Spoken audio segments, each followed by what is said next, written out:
All right, everybody, welcome back. Episode 3, how to make a few $1,000s. Can't believe it's already episode 3. We got myself, Frederick Ott, co-host with Sammy Mattingly. Sammy, how you doing? I'm doing well, man. I'm doing well. Happy He's birthday to always you, doing though. well. Ah, thanks. Yeah, I'm never gonna ask you that question, and you're never gonna say I'm not doing well, which I Right. love, which I love. And we've got our very special guest today, Kahlil. Kahlil, how you doing? What up, man? Doing better. I mean, you spent this your special day with me. How could I be? I cannot complain. You're too nice. You're too nice. So, a little background for the audience. I'm not gonna spoil your intro too much, but we know Kahlil kind of through the startup community here in Louisville. KY Combinator. They're on LinkedIn, I think, probably other social media. If you haven't heard of them, I would go check them out. Dan Rossley, Jack Crowdis. They're all great guys, and we wouldn't have met this fine gentleman without those people. So, Kahlil, I kind of let you give a quick background on yourself before we jump into kind of our three main topics. Yeah, shout out to KYX for sure. They've connected me with a lot of folks that I wouldn't have known, but more importantly for today, like we wouldn't have known each other if we wouldn't have bumped into that office when they were just Yep. starting building at the block. Mm-hmm. Um, And I think that's where we kind of connect is not just from these events, but being, of course, in Louisville, but also passionate about entrepreneurship. So very thankful for them and stuff like this comes from that, like podcasts and hopefully, of course, more business and more success. But yeah, my name's Kahlil. I'm from Louisville. I went to it's the Louisville question. So for the Louisville people, I went to Eastern and then went Huh. to Western Kentucky for college. And I'm still in Kentucky. And now what I'm doing is I'm building MoneyBot. So I always say my background is really in three things: education, business, and technology. That's like my world. Those are that's kind of where I live in. And MoneyBot is like a manifestation, an intersection of those three worlds: finance, um, technology, and education. And sort of what it is simply, a lot of folks, younger folks, are familiar with Duolingo. Louisville Business First described us as the Duolingo for personal finance. And it's pretty good. It's pretty simple because that's what we do. We try to gamify personal finance for folks our age and just everybody, really. The goal is financial literacy for all. But we try to work with our schools first, nonprofits first, um, and just young people first to make it seamless, make it simple, make the complex stuff fun and seamless. Sort of like what you all are doing with accounting, pretty much, you know. So that's a little, not to give you my TED talk, but that's pretty much what we're building is we're trying to build of course, we want to build the best software we can, the best educational technology software we can. But where we try to lean into is making it more gamified than ever, making it engaging as possible, and then making it as personalized as we possibly can to where it can relate to Sammy, Fred, whatever concept they're getting at. No, I love that, and thanks for sharing a little bit about that. I've got plenty of questions, but it looks like Sammy's also thinking. Sammy, I'll let you dive in first here. Too He's cooking. too many questions. Where to start? Let's just talk about idea creation. Like how did you get the idea, and then talk about once that idea popped into your mind, like how are we gonna implement that and take that from Khalil's mind into the real world? That's a good question, man. And to be honest, idea creation's never been a problem for me. I think that's actually maybe the problem is too many ideas and focusing on Uh-huh. which one. Because I got a bunch of ideas, and I think a lot of folks like us do. Like I'm kind of an idea man. But with MoneyBot, what stuck to it was actually like the compounding of an idea. And I think anybody that's kind of been in this game, they realize that ideas beget more ideas. Like the game of compounding really is there in startups. So anyway, this started with this idea when I was in school to build a time management platform, a goal setting platform. When I was a senior, I was really trying to focus on personal development, and I was taking this entrepreneurship class, and I thought, what if I built this tech platform that helped folks like me, like with personal development, with habits, time management, goal setting, and what if I could like Mm-hmm. gamify that? So I really wanted to be like the Duolingo for like habits and personal development. And then I went to this hackathon in Nashville, and the prompt was solve a need within the Black community. It was about 2 years ago on Black History Month, and I thought, well, one of the needs we hear about a lot is financial literacy. You hear about all these athletes, black folks in media that will go broke, Mhm. years after they retire. So I was like, that's something, that's very interesting to me. What if I gamified money?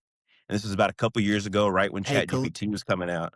Good. Khalil, real quick, not to interrupt your flow, but just for people that don't know what a hackathon is, could you just brief explanation? Yeah. So a hackathon, it was kind of popularized by Facebook. If you've seen the social networking, it says the social networking, that social network movie where they're like in this room, the dark room, and the dude's like taking a shot of Red Bull after he's coding, and then he codes and he's like, "You're in Facebook." Um, that's kind of what it was popularized from. But what it is pretty much is you get a group of nerds. To be frank, only nerds are going to do something like this, and I'm a nerd when it comes to this. But you get a group of nerds, engineers, designers, entrepreneurs. You put them all in a room.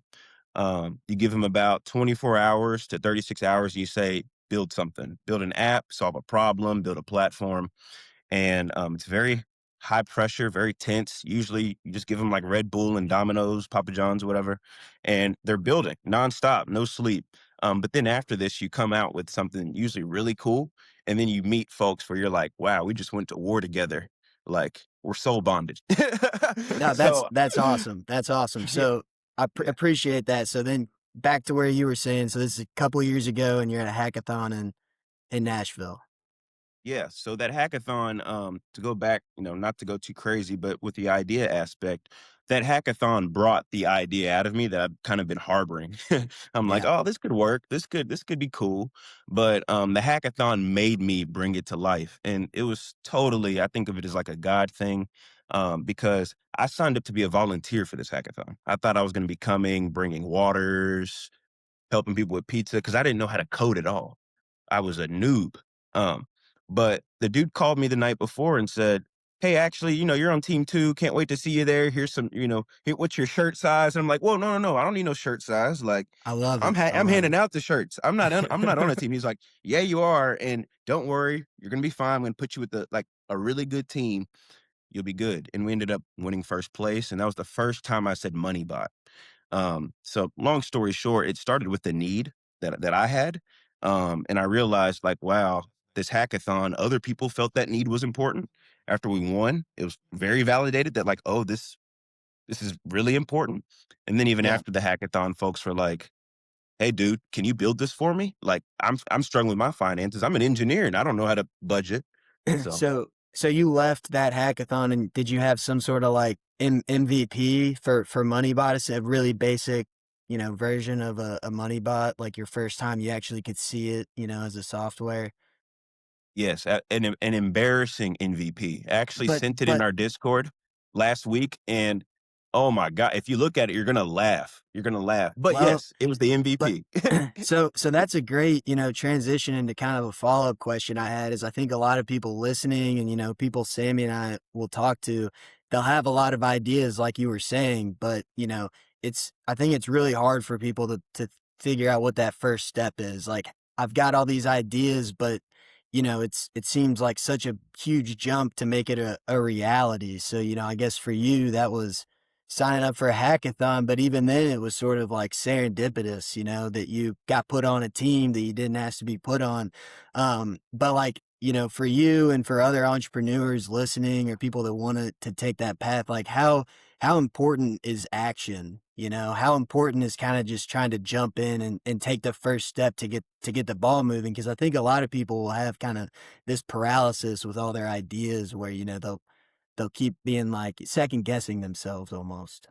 Yeah, I think every day, especially as technology is getting like more and more important, action becomes more important. We're seeing technology become like the leveler, the equalizer, in my opinion, to where it used to be, if you had certain knowledge, maybe you had an advantage or if you had certain access. But I think that's all getting equalized to where everyone has access to that knowledge and a lot of people have access to the same capital and resources now. So action is the separator, in my opinion. And then especially when it comes to startups, the game is speed a lot of the times. The only way that someone with three people four engineers is going to beat somebody with 300 engineers is if you're as if you're out acting them, as if you're moving a lot faster, if as if you're building seven things to when they're thinking about building the first thing. And I think that's what a lot of entrepreneurs, myself included, misunderstood about the process. Someone that falls in love with the ideas and the vision, I'm starting to think like the idea is less and less and less important, and just starting and compounding. Once you do that, the ideas will come. I actually think action produces information. Action produces the ideas, in my opinion. Yeah, I couldn't agree Love that. more. Sammy, what do you think, if you had to do it again, for another business, like, or even for people listening, like what's the first step? Like, how do you do it? How would you go about it? You're asking me? Yeah, I'm asking you, like, what is off of what Khalil was talking about. I think it's super important. I think a lot of people, I don't know what the first step looks like. Yeah,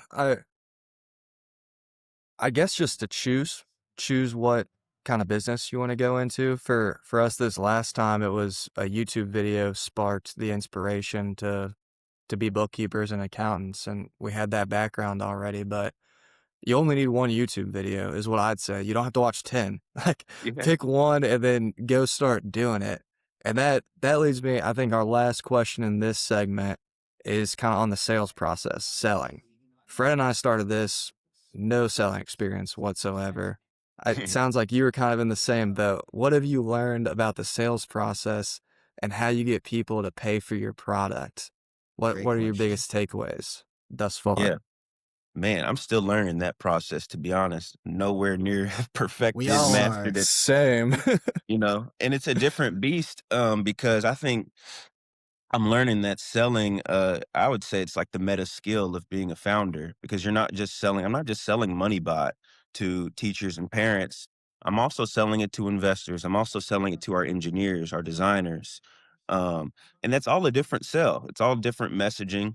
But with me, I think when it comes to selling, when it comes to things that are high trust, like money, like you all, dealing with Mhm. accounting, people's books, and then with me, like people's kids, um, a radio ad probably ain't going to do it, to build trust, right? Like Yep. it could to build to nudge and do these things, but I think with what I'm doing, and especially being young, it's all about trust, word of mouth, and like building those personal connections. And that's what I found, like the most successful. I can email 100 principals, one of them will get back to me. But if I make a Facebook post and I got like three aunties are like, hey, let me tell my my teacher friend or my principal friend, like that's happening a lot quicker. And that might be the nature of Kentucky. That might be the nature of Louisville, which I think is a positive because it's a high Mhm. trust society to where, people will ask five people, oh, do you know Sammy? Do you know Fred? So Yeah. that's kind of what I've been leaning into, is to trying to build, Charlie Munger says trust is the greatest economical force. And I think just trying to build that trust with little Mhm. daily actions and compounding that is the way to do that when it comes to banks and in schools. But we're trying to figure out how to scale it because of course I can't go to every school. I can't go to every Right. nonprofit. So how do I scale that trust via social media, via digital, Mhm. which is what you all are doing very well, honestly.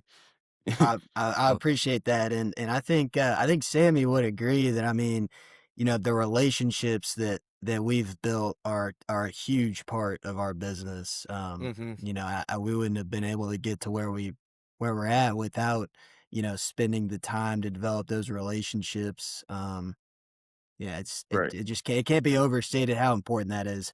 And that will I'm gonna compound, right? That's all Yeah, gonna compound. Absolutely. everything compounds. I love compounding. Fred I'm gonna take us into our second segment here.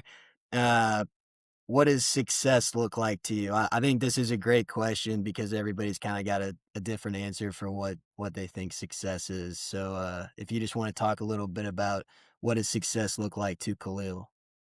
Yeah, I thought about this deeply, like my last years of college, and it may be oversimplifying it the more that I look in on it, but I've always thought of like three things that I really want, or that I really want to control, and that's who I work with, where I work, and what I work on. Very simple. If I feel like I'm working on what I want to work on, something that lights a fire under me, I'm happy. If I'm working with people who I want to work with, like people that I think are smart, inspiring, cool, funny, whatever, um, that inspires me. And then like the location, like feeling like I'm close, like that I'm giving back to my home, or that I'm building in the future, or that I'm in a place in an environment to where I can cook the best I can, Mhm. like, that's what really that's what I'm optimizing for, um, because I feel like that's like, the money, the success, I think that will come like with how I work, that's gonna come if I'm working with people who I wanna work with, that push me, if I'm working on what I wanna work on, because I'm passionate about it, and if I'm working in a place to where I feel like I can do that great work. I think if those 3 things aren't aligned, then I probably wouldn't be as happy, and, I don't always correlate happiness to success, um, but I do wanna have, like, a good peace of mind. I wanna have a good spirit when I'm building. I don't wanna be angry, old, and then have, like, regrets of, "Oh, I should've spent more time doing this," or experiences.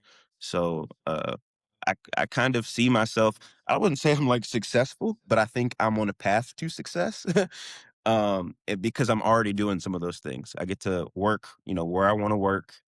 I love working in Kentucky. Sure, some days I'd be in France, some days I'd rather be in Tokyo or France. something I cool, love right? it. Yeah. I'd rather be doing some of those things someday, but, like, I do love what I'm doing, who I'm doing it with, and where I'm doing it. So as long as I can keep stacking those experiences and those people and more work that I love doing, um, that's really my end goal.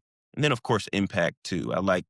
Like, if I built if I built, like, a sports gambling app or something and made a bunch of money, and then, like, I don't think I would feel good about, like, what I'm doing, and that matters to me to feel good about what I'm doing. I like being able to, like, when I walk into a class and a student's like, "Oh, we're learning about money today." Like, I'm about like, "We're gonna get rich," and I'm like, "Ah, yeah, you're gonna remember this, like, 6 years from now."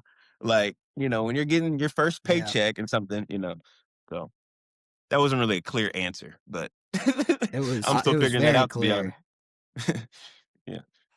Yeah, I mean, that was three clear criteria and a very holistic look at it. I think that's a fantastic answer, and it sounds like you're hitting your criteria for success, so I would say you're Well successful outside looking in. well, I appreciate that, man. I'm trying to get like y'all, man. I'm trying to get like y'all. I think we're all on that path, and I'm learning. I think I'm learning, like, I'm redefining success. Maybe when I was in a junior, sophomore in college, like, I thought like there was a number or amount of real estate, but I'm like redefining that. And sure, I still want to hit these numbers, and I still want some real estate, but I'm realizing that like that might not actually be what I actually want. Like humans, I think aren't the best predictors of what they actually want. I'm curious, how do y'all define success? Well, I think what you said, how you've been redefining it, has been really big for me over the last 6 months or so, sort of since Sammy and I made this transition to full time.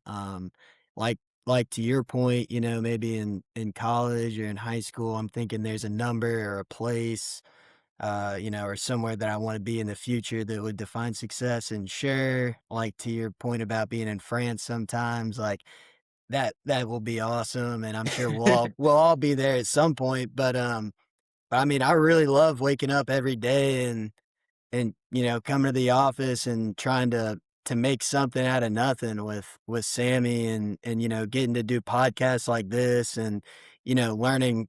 I'm using Cursor to redo our website right now, and I've got no idea Okay. how that works. But it's just like I learn every day and I make those relationships we were talking about, and I really like that, and so I've kind of been trying to look at it through the lens of like, I really think I'm successful right now because I do what I wanna do every day, and, That is I just success. Mhm. yeah, and I think we're kinda all on that page, but I'll let Sammy, how do you Yeah. define success? Quick segue before I get into that. Fred and I, when we were kind of getting into the startup scene in Louisville and meeting everyone, were the first to tell everyone, not technical, hands up, not Yeah. technical. Yeah, we were. Slowly, Fred is becoming a little technical, dare I Hey. say. Yes, sir. Yes, sir. It's that day. uh, It's the day to do it. I know. So success for me, it's funny. I used to say before we started this, Khalil, I saw something, it's similar to what you said. It was, what am I working on? Who am I with on a day-to-day basis? So family, friends, coworkers, and then it's how do I feel mentally, spiritually, Like that. physically.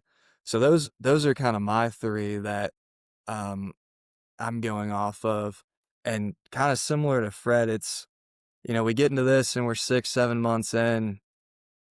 The money isn't where it was before I started, and I haven't really thought about money in 7 months. Like, it's just not. We're just not money motivated people at all, because when you're enjoying your day to day, it's such a beautiful thing, and Mhm. the other stuff will come. The food will come, the water's gonna come, the money will come.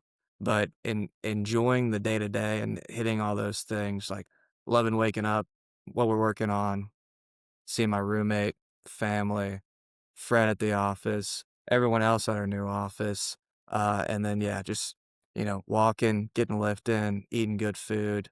It all just, like you said, compounds. I think that's the word of the episode is compounding, and it just stacks up, and 7 months in, and yeah, we're living a beautiful life right now, so no And that brings me complaints. to it brings me to this, like, this question that I've been thinking, like, do y'all ever y'all are young, right? Y'all just started, like you said, building something from 0 to 1, and, sometimes people, like, of course, sometimes it's super hard, right? Like, very painful, very, like, when you're just sometimes like, "What is going on?" And then Mhm. sometimes it's like, "Wow, I can't believe I'm waking up building with my best friend, like, in my hometown, right? And doing podcasts." But do you ever, a question, it's kinda off track, but do y'all ever feel like you'll ever sit back and you're like, "Wow, these are like I'm in the good old days right now." Like one day I'm gonna be looking back, telling my grandkids, like, Yes, "Yeah, I was it's learning cursor right when," like. it's it's funny you mentioned that just because, I've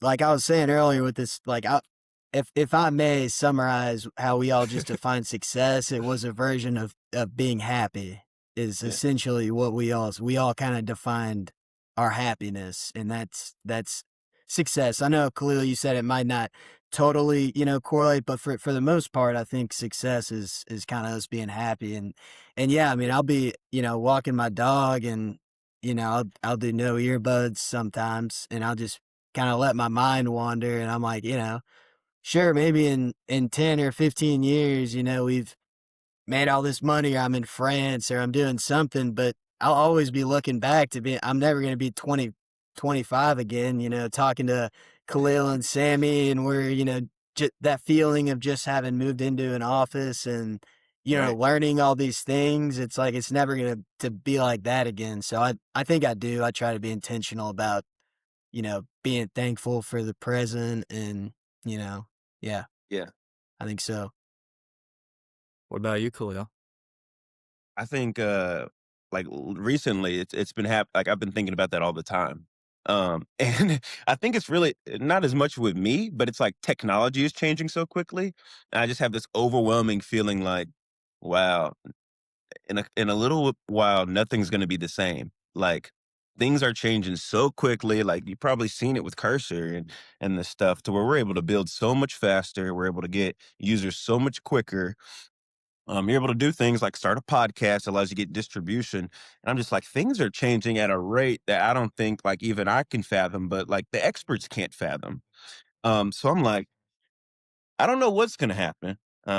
It's gonna be big, and I know that things will definitely not be the same. And then like you say, just being young too, like you'll never be 25, 26, building a company for the first time, with your friends and in your hometown. So like, I think I'm starting to think. I think the last year was more of like me just trying to get out of like hell, pretty much, and Yeah. now I can sort of see the light, and I'm like, wow, like what a blessing. I am getting paid to learn about money, to play games, and then teach students about money.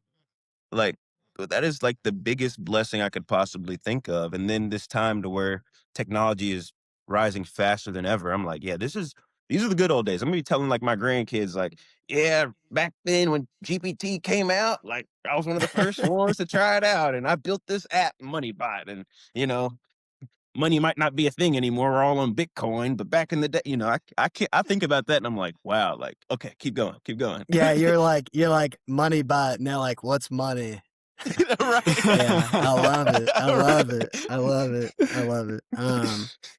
Well, that's awesome. That was just a great little round table on success and how we define it. Um, so I'm gonna take us into our third and final segment here, sponsored by Mattingly and Ott Financial Accounting. All bookkeeping Yes, sir. needs. I need to like Clean press a up. button, like a horn or Yeah, something. Like, yeah. We're gonna get the intake form in there somehow. But sir. yeah, sponsored by Mattingly and Ott Financial Accounting. But Khalil, what makes you happy?